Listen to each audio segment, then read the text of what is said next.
Am I the a-hole for telling my abusive little sister in rehab that she's not allowed to hold my baby when she's born? I'm so conflicted. I, 27 female, am currently pregnant, 32 weeks. For some context, my husband, 32 male, have been married for 5 years and this is our first baby. I don't work, I used to but when we got married I stopped, and my husband works a really good job, makes enough money to support us, but works really long hours sometimes. I have an older sister, we can call her Emily. Emily is currently engaged to Brian. Brian and my husband were friends from college, coincidental me and my sis started dating the two of them lol. Anyway we see each other quite often, especially since I've been pregnant. I have placenta previa and since 30 weeks I've been put on light bed rest. Meaning I can still do things but I have to sit as much as possible and not drive or exercise, things like that. I also have a younger sister, 24 female, who is a drug addict and alcoholic. Her name is Sydney. She's been to rehab several times and I used to baby her before finally my husband explained it bad it was to give an addict chances. I had to let her figure it out on her own and stop making excuses for her. She had an overdose but ended up being fine. She spent about 7 months in jail. When she got out and I wouldn't help her, she punched me in my jaw. That was the final straw. That was about a year ago.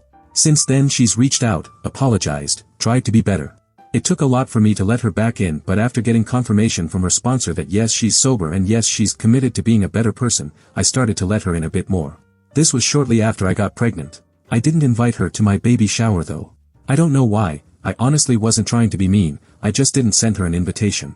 I didn't know she'd want to come. She called Emily day off and apparently she was really upset. I reached out afterwards and apologized and told her that we could make it somehow.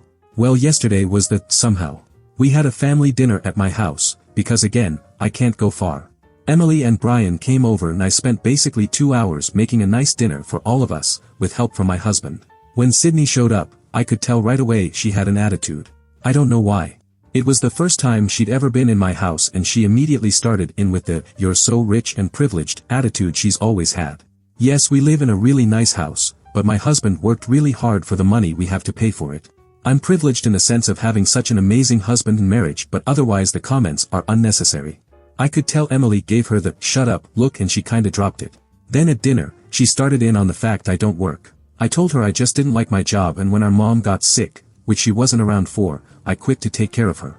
I didn't go back afterwards. She snickered at that and called me a housewife. I bit my tongue again. Then she asked me about my pregnancy. I explained that everything is great and we are having a girl. She says, "I bet you're hoping she's like you and not us," and points to Emily and her. I wanted so bad to say I hope she's nothing like you, and Emily is so much better than you are, but I held my tongue again. At this point I could tell both my husband and Brian are uncomfortable as they aren't used to her like me and Emily are. Later on Emily stands to get herself another glass of wine. Sydney snarks that, "You're the host, what are you doing?" My husband pipes up before I can and explains that I have previa and aren't supposed to be up and down. I could tell he was really frustrated with her attacking me at this point. She kinda shut up after.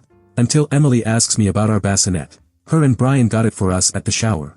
Of effing course, Sydney had an opinion on that too. She starts asking me about my plans for her breast milk or formula, co-sleeping or not, pacifier or no, and is criticizing every choice I chose. Edit here because I also forgot the best part. I told her that I was going to have a C-section due to the previa and that I was kind of really upset about it. Instead of being sympathetic her response was, "At least she won't have a effed up head like the natural ones." At this point I wanted to scream. I also felt like I wanted to cry. I hate being questioned on my baby and it was just making me so mad. My husband eventually stopped the conversation and said that it was probably time for everyone to go and that I had been up for too long anyway. As Sydney is getting ready to go, she says bye and tells me to call her soon and we can make plans. She hopes to babysit the baby. Why I said it, it honestly just slipped out, but I replied, "You're not going to watch my daughter. You're actually never even going to hold her, as long as Emily doesn't force me to let you." Sydney just stared at me, eyes wide, and then her eyes welled up. She quickly left and hasn't talked to me since. I felt a little bad afterwards but my husband is on my side. However, Emily says that I should have been nicer to her, and just bit my tongue. I can tell Brian agrees with her. I'm sure Sydney's been sobbing to them for hours. I feel like a bitch, but I also feel warranted. Wasn't the a-hole. Top comments. Dude. Stop being around her and don't let her near your kid. I'd be careful about letting your other sister have a babysitting spot if you at all suspect she would let the younger one around the kid. I'm still stuck on the, as long as Emily doesn't force me. Emily might be more like Sydney than OP thinks. OP, you in danger girl.